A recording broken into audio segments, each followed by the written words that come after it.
নিশ্চয়কৈ সমীৰণ আন এক ভাল খবৰ গুৱাহাটীবাসীৰ কাৰণে কাৰণ আজিৰ দিনটোত মুখ্যমন্ত্ৰী ডক্টৰ হিমন্ত বিশ্ব শৰ্মাই সন্ধিয়া 5:30 যিখন নৱনিৰ্মিত উৰণ সেতু নুনমাটি গুৱাহাটী ক্লাব সংযোগী যিখন উৰণ সেতু এই উৰণ সেতুখন উদ্বোধন কৰিব আৰু তাৰ পাছতে আজিৰ পৰা এই উৰণ সেতুখন যিসকল যাত্ৰী সেই যাত্ৰীসকলে ব্যৱহাৰ কৰিব পাৰিব। তাৰ পূৰ্বে যুদ্ধকালীন প্ৰস্তুতি দেখিবলৈ পোৱা গৈছে, শেষ পৰখ দিয়াত ব্যস্ত হৈছে। উৰণ সেতুখনৰ কিছু তথ্য ইতিমধ্যে আপুনি উল্লেখ কৰিছে যে এই উৰণ সেতুখনৰ দৈৰ্ঘ্য হৈছে 5.5 কিলোমিটাৰ। তাৰ সমান্তৰালভাৱে এই উৰণ সেতুখন নিৰ্মাণত খৰচ কৰা হৈছে 850 কোটি টকা আৰু যিটো নিৰ্মাণকাৰী প্ৰতিষ্ঠান সেই প্ৰতিষ্ঠানটোক সময়সীমা বান্ধি দিয়া হৈছিল 24 মাহ আৰু সেই 24 মাহ নহওঁতে 18 মাহৰ ভিতৰতে তেওঁলোকে এই উৰণ সেতুখন নিৰ্মাণ কৰি উলিয়াইছে আৰু আজিৰ দিনটোত মুখ্যমন্ত্ৰী ডক্টৰ হিমন্ত বিশ্ব শৰ্মাই অসম চৰকাৰে এই উৰণ সেতুখন ৰাইজৰ বাবে উৎসৰ্গিত কৰিব আৰু এই উৰণ সেতুখনত কিছু আচলতে ৰেষ্ট্ৰিকশ্যন দিয়া হৈছে, বিশেষকৈ হাইটৰ ক্ষেত্ৰত ৰেষ্ট্ৰিকশ্যন দিয়া হৈছে। 10 ফুট 10 ইঞ্চিতকৈ ওপৰৰ যিসমূহ বাহন সেই বাহনসমূহে এই উৰণ সেতুখনৰ ওপৰেৰে যাব নোৱাৰিব আৰু সেয়া লক্ষ্য নিৰ্ধাৰণ কৰা হৈছে। লোক নিৰ্মাণ বিভাগে সেই ফলক ইতিমধ্যে আহি দিছে, উৎপল আছে উৎপলে দেখুৱাব। আমি সোঁফালে দেখুৱাইছোঁ এই যিটো পথ আমি দেখুৱাই আছোঁ, এই উৰণ সেতুখনৰ এই ছাইডটো হৈছে গুৱাহাটী ক্লাবৰ পৰা অহা ছাইড আৰু এইফালৰ পৰা গুৱাহাটী ফালৰ পৰা আহিব আৰু এইফালে বাওঁফালে নামি যাব অৰ্থাৎ নুনমাটিৰ ফালে। আনফালে আটাইতকৈ গুৰুত্বপূৰ্ণ কথাটো হৈছে যে উত্তৰ পূৰ্বাঞ্চলৰ ভিতৰত প্ৰথম এইখনেই উৰণ সেতু যিখন উৰণ সেতুত ৰটাৰী নিৰ্মাণ কৰা হৈছে। 4 লেণ্ডৰ ব্যৱস্থা কৰা হৈছে মূল উৰণ সেতুৰ ওপৰত। ৰটাৰীটো আমি দেখুৱাইছোঁ, উৎপলে দেখুৱাইছে, এইটো হৈছে ৰটাৰী আৰু এই ৰটাৰীটোত শেষ পৰখ দিয়াত ব্যস্ত হৈছে সকলোৱে। এই ৰটাৰীটোত সংযোগ হৈছে ইফালৰ পৰা অহা জু ৰোডৰ ফালৰ পৰা অহা যিসমূহ বাহন এই বাহনসমূহে এই ৰটাৰীটোত সংযোগ হৈছে। তাৰ সমান্তৰালভাৱে নুনমাটিৰ ফালৰ পৰা অহা বাহনসমূহ এই ৰটাৰীত সংযোগ হ'ব।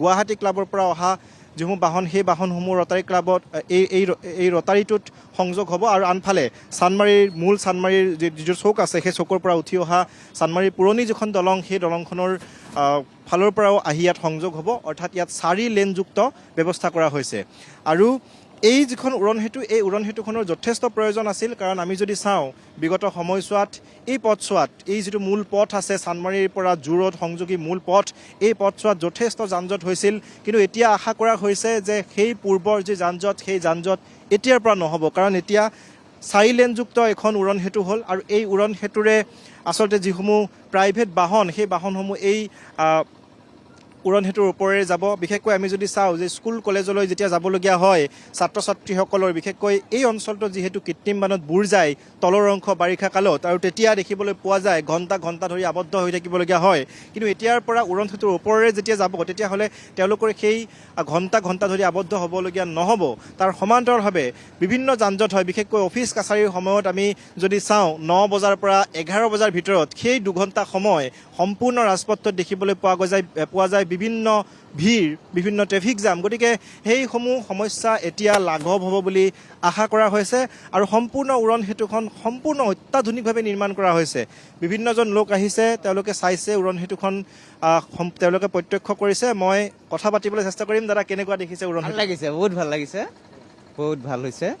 ব্ৰিজো বহুত ভাল হৈছে আৰু এতিয়া যথেষ্ট যানজঁট লাঘৱ হ'ব নহয় জানো? হ'ব নিশ্চয় হ'ব, সমস্যা বহুত কামত আহিব, বহুত বহুত মানে সুবিধা হ'ল আৰু নিশ্চয় যথেষ্ট সুবিধা হ'ব। প্ৰত্যেকগৰাকী লোকেই সেই কথাকে কৈছে। একাংশ লোক আছে, আমি তেওঁলোকৰ পৰা জানিবলৈ চেষ্টা কৰিম। কেনেকুৱা দেখিছে এতিয়া? আচলতে বেছি সময় নালাগিব। হয়, ৰাইজৰ সুবিধা হ'ব, জামটো কমি যাব এতিয়া, ভাল হৈছে ব্ৰিজখন।